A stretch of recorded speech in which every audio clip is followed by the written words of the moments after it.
Welcome to IT network दोस्तों। आज की इस वीडियो में आपको टेंडा O3 कॉन्फ़िगर करना सिखाऊंगा। O3 दोस्तों 2.4 गीगाहर्ट्ज़ का 5 किलोमीटर का डिवाइस है जो दो डिफरेंट लोकेशन को आपस में वायरलेसली कनेक्ट करने के काम आता है, यानी डेटा ट्रांसमिट करने के काम आता है। तो इसमें आपको दो डिवाइस का पेयर आता है, यानी सिंगल डिवाइस काम नहीं करेगा, दो डिवाइस लेने पड़ेंगे आपको, जिसमें आपका पहला डिवाइस AP यानी कि ट्रांसमीटर और दूसरा डिवाइस रिसीवर बन जाएगा। तो इस वीडियो में आपको यही डिवाइस कॉन्फ़िगर करना, इसको सेटअप कैसे करते हैं और इसकी ट्रबल शूटिंग वो सब कुछ बताने वाला हूँ। चलिए चलते कंप्यूटर स्क्रीन पर। आपको दो डिवाइस में से एक डिवाइस ले लेना है, उस डिवाइस को पावर ऑन करना है और उसके लैन पोर्ट से अपने लैपटॉप में केबल लगा लेनी है। तो मैंने डिवाइस को पावर ऑन करके उसके लैन के पोर्ट से अपने लैपटॉप में केबल लगा ली है लोकल कनेक्टिविटी के लिए। तो देखिए मैंने इसको 2 की सीरीज़ की IP असाइन की हुई है, क्योंकि बाय डिफ़ॉल्ट इसमें DHCP नहीं होता, तो आपको मैनुअल IP असाइन करनी पड़ेगी। तो मैंने ऑलरेडी 2 की सीरीज़ की IP असाइन की हुई है। तो आप दोनों में से कोई भी डिवाइस ले सकते हैं, दोनों आइडेंटिकल होते हैं। तो मैंने पहले डिवाइस को पावर करके उसके लैन पोर्ट से अपने लैपटॉप में केबल लगा ली है।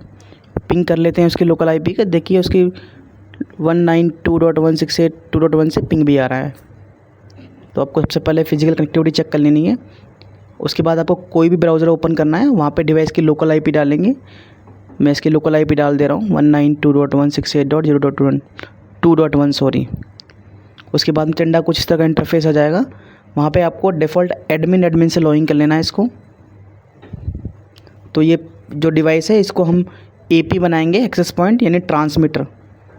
तो ये देखिए कुछ इस तरह का इसका इंटरफेस खुलेगा। क्विक सेटअप में आपको काफ़ी सारे ऑप्शन दे रखे होंगे इसमें। AP क्लाइंट स्टेटस में देखिए डिवाइस का मॉडल नंबर दिखा रहा है आपको, और वर्किंग मोड। तो दोस्तों दोनों डिवाइस ये एज ए AP ही रहते हैं, बाकी आप किसी भी डिवाइस को AP और क्लाइंट बना सकते हैं। तो इस डिवाइस को हम AP बनाएंगे। क्विक सेटअप में जाएंगे, पहले पे AP पर चूज़ करेंगे और सबसे पहले आपको इसको SSID यानी इसका नाम रखना है। जो भी आपको इसका नाम रखना चाहते हैं वो नाम रख सकते हैं। यही नाम दोस्तों आपका क्लाइंट में शो करता है। तो मैं इसका कुछ नाम रख देता हूँ, टेंडा AP कर देते हैं इसका नाम। WPA2PS के सिक्योरिटी मोड में सेलेक्ट करना है आपको। चैनल ऑटो ही रखना है आपको। की में आप पासवर्ड रख सकते हैं, जो आपको AP का पासवर्ड रखना है।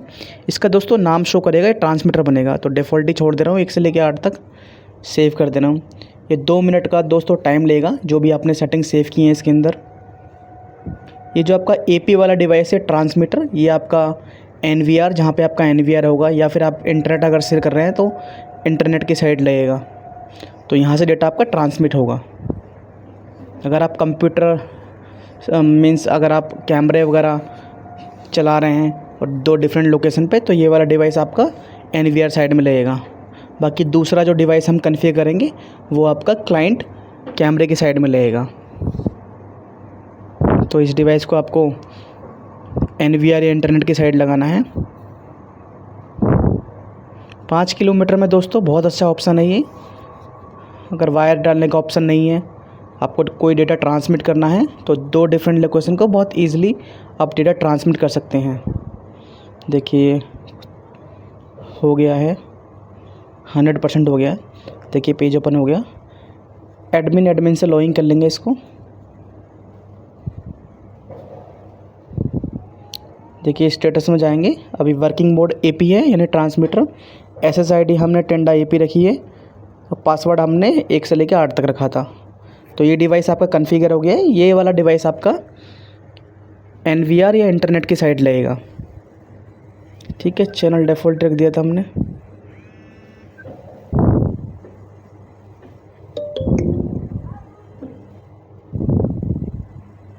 तो ये डिवाइस हमारा कॉन्फ़िगर हो गया है। आपको इस डिवाइस को निकाल के दूसरा डिवाइस लगा लेना है, लेकिन इस डिवाइस को दोस्तों पावर ऑन रखना है। तो मैंने दूसरा डिवाइस कनेक्ट कर लिया अपने लैपटॉप से लैन केबल के थ्रू। डिवाइस के लैन से केबल लगा देता हूँ। देखिए मैंने केबल लगा दी है। IP चेक कर लेते हैं। IP मैंने 2 की सीरीज़ की ऑलरेडी असाइन की हुई है।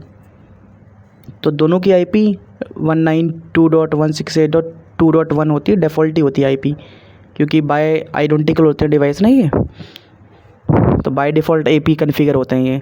तो इस डिवाइस को हम क्लाइंट बनाएंगे।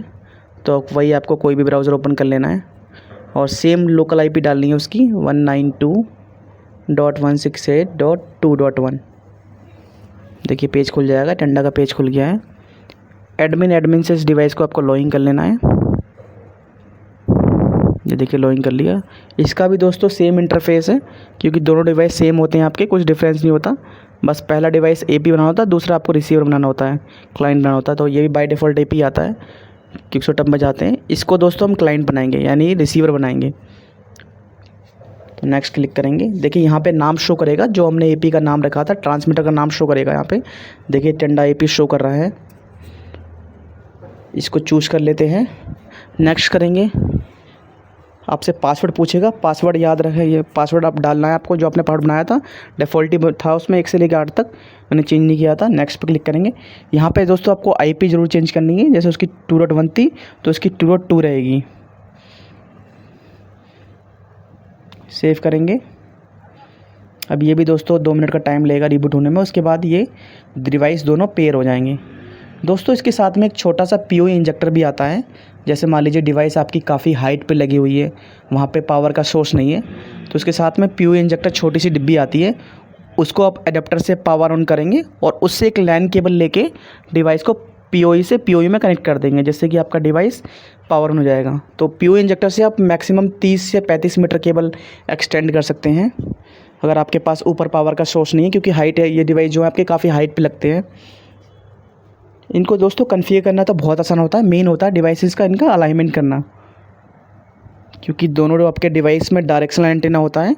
अगर आपने डिवाइस का सही से इंस्टॉल नहीं किया तो डिवाइस काम नहीं कर पाएंगे 50 मीटर पे भी।